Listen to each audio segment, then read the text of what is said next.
Hello বন্ধুরা, আজকে আলোচনা করব টু বি আর বিং। এই টু বি আর বিং এর মধ্যে পার্থক্যটা আমাদেরকে খুব ভালো করে জানতে হবে।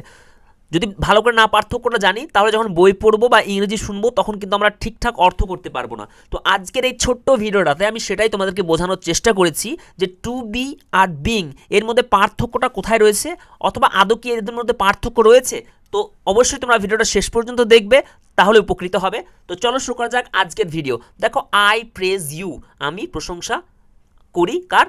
ইউ, তোমার। আমি তোমার প্রশংসা করি। এখন তারপরে সেন্টেন্সটা দেখো, আই ওয়ান্ট, আমি চাই। বিং প্রেজড, প্রশংসিত হতে। দেখো এখানে প্রেজ ভার্বটা ব্যবহার করা হয়েছে, কিন্তু এর থার্ড ফর্ম, কারণ এর আগে বিং আছে। বিং এর পর যদি কোনো একটা ভার্ব ব্যবহার করতে চাই, অবশ্যই তার থার্ড ফর্ম অর্থাৎ পাস্ট পার্টিসিপল ফর্মটা ব্যবহার করতে হবে।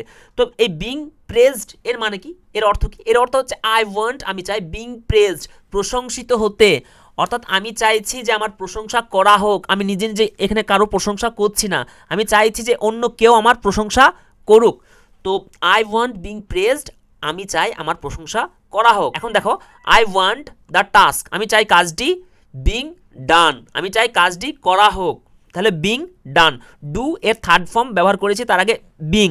তাহলে বিং ডান, কাজটি করা হোক, কারো দ্বারা কাজটি হয়ে যাক, এরকম চাওয়া হচ্ছে। তাহলে বিং প্রেজড, আই ওয়ান্ট, আমি চাই বিং প্রেজড, প্রশংসিত হতে। আই ওয়ান্ট দ্য টাস্ক, আমি কাজটি চাই বিং ডান, করা হতে, কারো দ্বারা কাজটি করা হয়, আমি এরকম চাইছি। তো ফ্রেন্ডস, এখন এরকম কতগুলি ভার্ব দেখে নাও।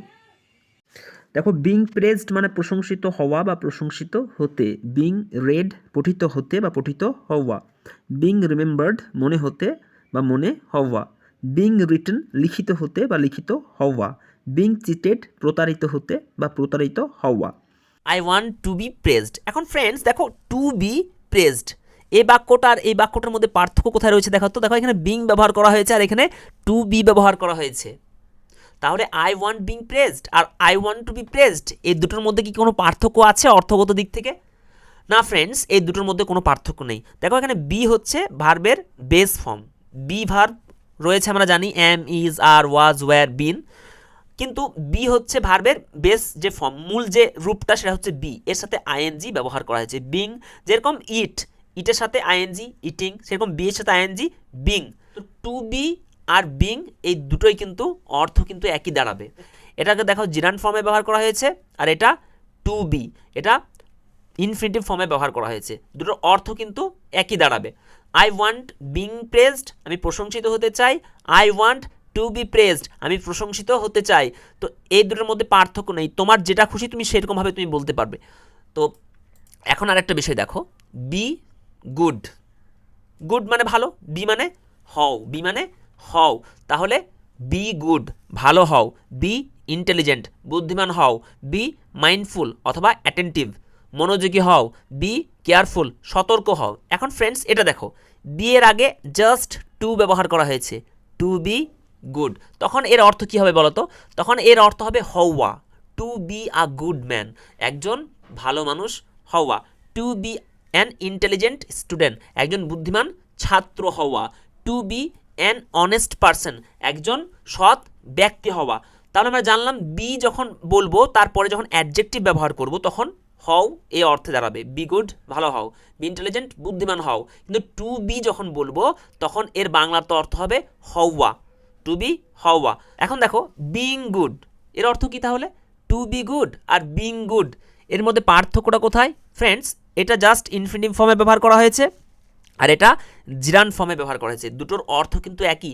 তুমি বলতে পারো to be a good man, একজন ভালো মানুষ হওয়া। আর বিং আ গুড ম্যান, একজন ভালো মানুষ হওয়া, এর কিন্তু অর্থ রয়েছে এখানে। বিং আ গুড ম্যান, একজন ভালো মানুষ হয়ে অথবা ভালো মানুষ হওয়া, এর কিন্তু দুটো অর্থ হতে পারে, কিন্তু এইখানে এই দুটোর সেম অর্থ। টু বি গুড, ভালো হওয়া। বিং গুড, ভালো হওয়া। টু বি গুড, ভালো হওয়া। বিং গুড, ভালো হওয়া। একটা সেন্টেন্স দেখো, তাহলে ব্যাপারটা ক্লিয়ার হয়ে যাবে তোমাদের কাছে। বিং আ ডক্টর, একজন ডাক্তার হওয়া, is not an easy task, এটা কিন্তু খুব একটা সহজ কাজ নয়। এইখানে যদি বিংয়ের পরিবর্তে টু বি ব্যবহার করা হয়, to be a good doctor বা টু বি এ ডক্টর, একজন ডাক্তার হওয়া, is not an easy task, এটা একটা সহজ কাজ নয়। বিং আ স্টুডেন্ট, যদি বলি being a student your duty is to study, একজন ছাত্র হয়ে তোমার কর্তব্য হচ্ছে পড়াশোনা করা। তো হওয়া না বলে এখানে হয়ে এর অর্থ দাঁড়াবে। তো দেখো এখানে শুধুমাত্র হওয়া যে এরকম হবে না, বিং আ স্টুডেন্ট, একজন ছাত্র হয়ে ইউ শুড স্টাডি, তোমার পড়াশোনা করা উচিত। বা টু বি এ স্টুডেন্ট, একজন ছাত্র হয়ে ইউ শুড স্টাডি, তোমার পড়াশোনা করা উচিত। তো বিং মানে হবে হওয়া বা হয়ে, টু বি এর অর্থ হবে হওয়া বা হয়ে। আশা করি তোমরা বুঝতে পারলে। টু লার্ন, দেখো to learn is to earn, এটা বুঝে নাও তাহলে ব্যাপারটা আরও ক্লিয়ার হয়ে যাবে। To learn infinitive, to learn মানে শিখতে এখানে নয়, কিন্তু সাবজেক্ট হিসেবে ব্যবহার করা হয়েছে। টু লার্ন শেখা, ইজ হয় টু আর্ন, তাহলে শেখা বা শিক্ষা লাভ করা হয় টু আর্ন, অর্থাৎ শেখা মানে হচ্ছে উপার্জন করা। তুমি যখন নতুন কিছু শিখবে তার মানে তুমি একটা নতুন কিছু উপার্জনও করতে শিখে যাবে। তো টু লার্ন শেখা হচ্ছে ইজ টু আর্ন, উপার্জন করা বা অর্জন করা। শেখা মানেই অর্জন করা। তো এই কথাটাই জিরান ফর্মে ব্যবহার করে বলা যায় লার্নিং শেখা ইজ আর্নিং, উপার্জন করা। শেখাই হচ্ছে উপার্জন করা। তো এই যে রয়েছে টু লার্ন, এটা হচ্ছে ইনফিনিটিভ ফর্ম, লার্নিং জিরান ফর্ম। এখন দেখো বি এর সঙ্গে আইএনজি, যেরকমভাবে এইখানে মেন ভার্বের সাথে আইএনজি, বেস ফর্মের সাথে আইএনজি যোগ করা হয়েছে, বি এই বেস ফর্মের সাথে আইএনজি যোগ করা হয়েছে। তাহলে বিং, কি বলেছি, বিং এর পর সবসময় কী ব্যবহার করতে হবে, ভার্বের থার্ড ফর্ম। তাহলে বিং প্রেজড, প্রশংসিত হওয়া। আর টু বি প্রেজ, দেখো এখানে বিং আর এখানে টু বি, এটা হচ্ছে জিরান ফর্ম, এটা হচ্ছে ইনফিনিটিভ ফর্ম।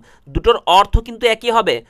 সেন্টেন্সগুলিকে যখন আমরা বইয়ে দেখি তখন কিন্তু আমাদের একটু কষ্ট হয় যে বিং প্রেজড আবার এখানে টু বি প্রেজড, এর অর্থের মধ্যে পার্থক্য কোথায় রয়েছে। তো ফ্রেন্ডস, এদের পার্থক্য নেই, এটা মাত্র জিরান ফর্মে ব্যবহার করা হয়েছে আর এটা ইনফিনিটিভ ফর্মে। দুটোর অর্থ কিন্তু একই দাঁড়ায়। বিং প্রেজড প্রশংসিত হতে, টু বি প্রেজড প্রশংসিত হতে, একই অর্থ।